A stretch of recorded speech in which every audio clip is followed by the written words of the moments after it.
República de Colombia, sábado 20 de diciembre de 2025. Hoy nos sumergimos en tres documentos que, a primera vista, no tienen conexión, pero que en el fondo nos muestran tres caras muy distintas del Estado. Tres facetas, diría yo. ¿Sí?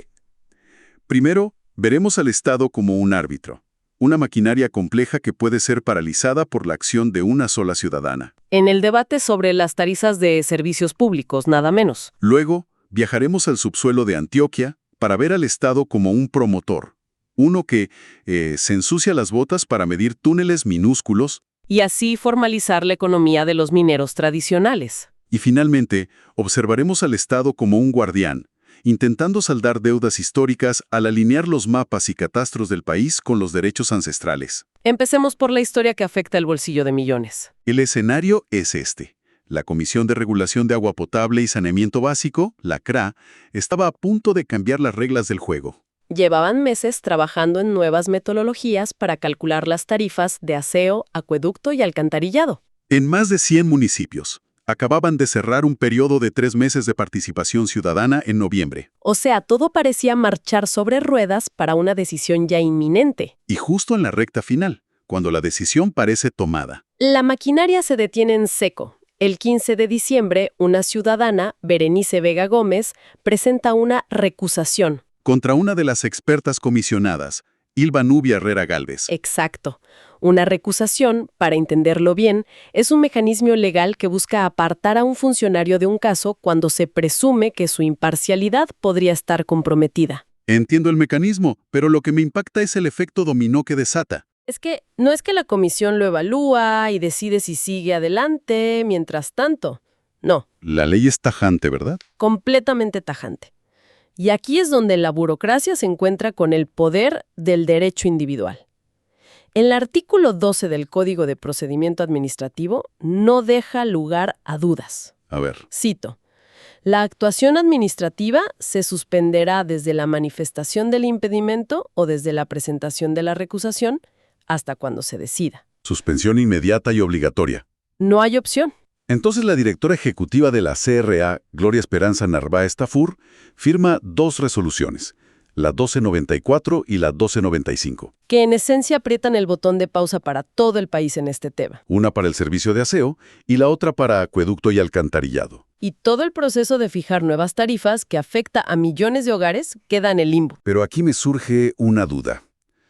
¿No crea esto un precedente un tanto peligroso? Esa es la pregunta del millón. Y es un debate clásico en el derecho administrativo. Claro. Por un lado, es una demostración de un poder ciudadano casi radical. Piensa que toda la maquinaria económica y técnica de una comisión reguladora se ve frenada por la acción de una sola persona. Es una salvaguarda esencial contra la posible arbitrariedad del poder. Exacto. Es el control ciudadano en su máxima expresión. Pero, por el otro lado, está el riesgo que mencionas.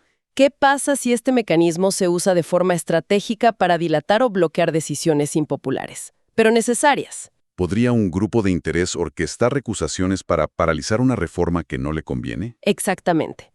La ley busca proteger la imparcialidad, pero en la práctica puede convertirse en una herramienta de parálisis administrativa. Y mientras se resuelve este embrollo legal sobre la comisionada, ¿qué pasa con la gente?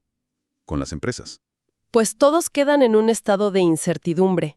Los hogares no saben si sus tarifas cambiarán y las empresas no pueden planificar sus inversiones con claridad. La prioridad de la CRA ahora es otra. Su tarea prioritaria ahora es resolver la recusación. Solo después de que se decida sobre la imparcialidad de la comisionada, podrán volver a pensar en las tarifas. Es un recordatorio de que el debido proceso, aunque a veces lento, prima sobre la eficiencia. Totalmente. Bueno, acabamos de ver cómo un procedimiento legal puede impactar a millones desde un escritorio en Bogotá. Ahora un cambio de escala radical. Sí, vayamos a un lugar donde el Estado se manifiesta de una forma mucho más física, midiendo túneles de apenas 1 metro de alto en las montañas de Antioquia. Nos movemos a los municipios de Caracolí y San Roque. Allí, la Agencia Nacional de Minería, la ANM, está declarando zonas como áreas de reserva estratégicas mineras. Suene muy técnico, pero es la culminación de un proceso que combina geología, política de desarrollo y un trabajo de campo minucioso. Claro, El Estado, como dueño del subsuelo según la Constitución, identifica zonas de alto potencial para que su explotación se haga de manera ordenada. Y el potencial geológico parece ser la clave de todo. Los documentos mencionan el batolito antioqueño. Sí, y rocas con nombres como cuarzodiorita y adamelita. Suena a clase de geología avanzada. Y lo es, pero tiene una implicación muy práctica. Esas rocas del Cretácico tardío son las que, en otras partes de Antioquia, como Buriticá o Segovia, albergan ricas vetas de oro. O sea, los estudios dicen, aquí en esta zona las condiciones son muy similares. Básicamente, están trazando un mapa del tesoro a nivel nacional. Pero la parte más fascinante no es el mapa, sino cómo validan a quienes ya estaban buscando ese tesoro. Los mineros tradicionales. Exacto. Aquí es donde la historia se vuelve increíblemente humana. Al leer los detalles de las inspecciones técnicas a las unidades de producción minera, las UPM, El nivel de detalle es casi cinematográfico. totalmente, toman coordenadas de las bocaminas, claro, pero también describen las dimensiones de los túneles. Y eso es clave. Por ejemplo, en la UPM El Refugio, el túnel activo mide 1,38 metros de alto por 0,64 de ancho. Eso es trabajar de rodillas o agachado todo el tiempo. Es una imagen poderosa.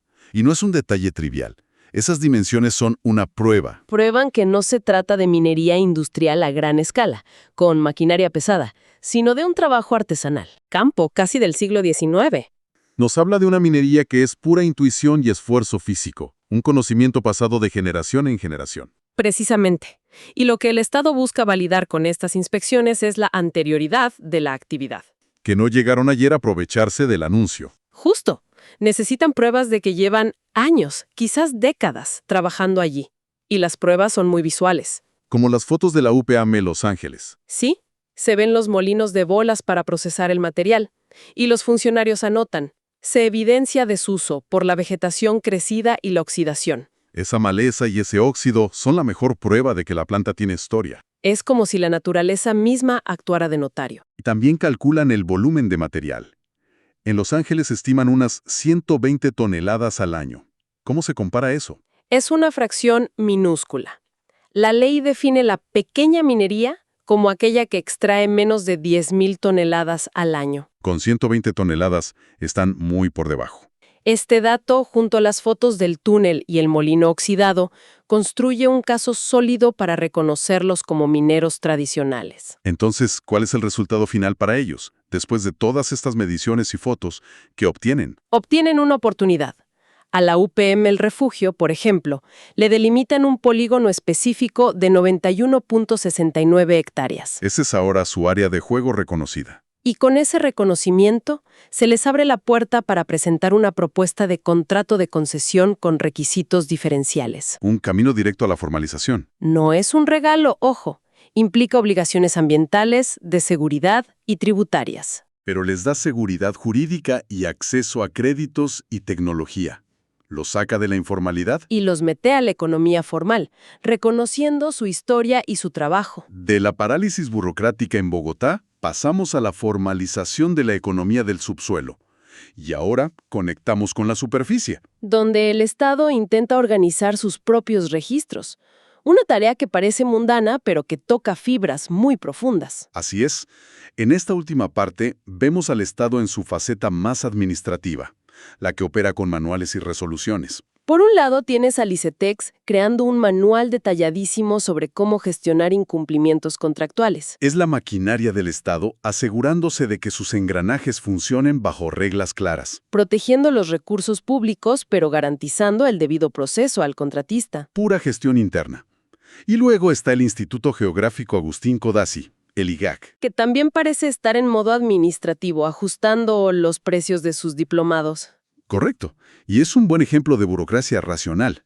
La resolución 1931 explica por qué cambian los precios. 2 diplomados ahora duran menos horas, así que el precio baja. Lo interesante es la metodología que usan. Sí, hacen un estudio de mercado internacional para tener una referencia, pero le dan un 90% del peso al costo real de dictar el curso internamente. Buscan un equilibrio. Ser competitivos, pero sin perder dinero. Es el Estado actuando como una empresa que cuida sus finanzas. Pero entre todos estos ajustes, hay una circular externa del IGAC que me parece de otra magnitud. firmada por su director, Gustavo Adolfo Marulanda Morales. Sí, establece la fase preoperativa para la actualización catastral en territorios étnicos. Aquí la burocracia toca una fibra mucho más sensible. Mucho más. Esto es fundamental y va mucho más allá de ajustar un mapa. ¿Por qué? Esta circular se basa en sentencias de la Corte Constitucional, que ha dicho claramente que el territorio colectivo indígena es un derecho fundamental. Inseparable de su supervivencia cultural y física. Y también se apoya en acuerdos con la Mesa Permanente de Concertación, que es el espacio de diálogo entre el gobierno y los pueblos indígenas. ¿Y qué ordena hacer la circular? En términos prácticos. Ordena a todos los gestores catastrales del país que tomen los polígonos de los territorios étnicos ya formalizados y los incorporen oficialmente a la base catastral nacional. Es decir, que el mapa oficial del país refleje de una vez por todas la realidad jurídica de la propiedad colectiva indígena. Suena a algo que ya debería estar hecho. ¿Por qué es tan crucial ahora? Porque históricamente el catastro ha sido una fuente de conflicto. A menudo, la información catastral no coincidía con los títulos colectivos de los resguardos. Podía haber traslapes o vacíos de información. Lo que esta circular pone en marcha es un proceso de depuración a nivel nacional. Se crea una línea base, se identifican todas esas inconsistencias. Y se reportan para que se corrijan. O sea que es un paso técnico, pero con unas implicaciones jurídicas y sociales enormes. Enormes. Es indispensable para darle seguridad jurídica a esos territorios. Cuando el Catastro Nacional reconoce y respeta los límites de un resguardo indígena, se vuelve mucho más difícil que terceros puedan reclamar esas tierras. O que se otorguen licencias para proyectos extractivos sin la consulta previa adecuada. Es el Estado usando sus herramientas más técnicas, las de la cartografía y el registro, para proteger un derecho fundamental. Y comenzar a saldar una deuda histórica. Al final, lo que hemos visto hoy es un retrato del Estado en acción, en todas sus escalas y con todas sus contradicciones. Lo vimos como un árbitro nacional, una maquinaria inmensa que puede ser detenida en seco por la recusación de una sola persona. Poniendo en jaque una política de tarifas para todo el país. Lo vimos como un promotor en el terreno, con funcionarios midiendo túneles de 1 metro de alto con herramientas casi decimonónicas. Para formalizar y dar una oportunidad a una familia minera en Antioquia. Y finalmente lo vimos como un guardián, usando la fría precisión del catastro para intentar proteger los derechos ancestrales y la integridad territorial de los pueblos indígenas. Y todo esto nos deja con una pregunta flotando en el aire, ¿no? Una que estos documentos no responden, pero que plantean con mucha claridad. ¿Cómo se equilibra la necesidad de normas universales y procedimientos estandarizados, que es la esencia de un Estado moderno, con la obligación de atender, entender y proteger las realidades únicas, las historias particulares y los derechos específicos de cada comunidad o individuo? Los documentos de hoy no son solo burocracia. Son el campo de batalla donde se define ese delicado equilibrio todos los días.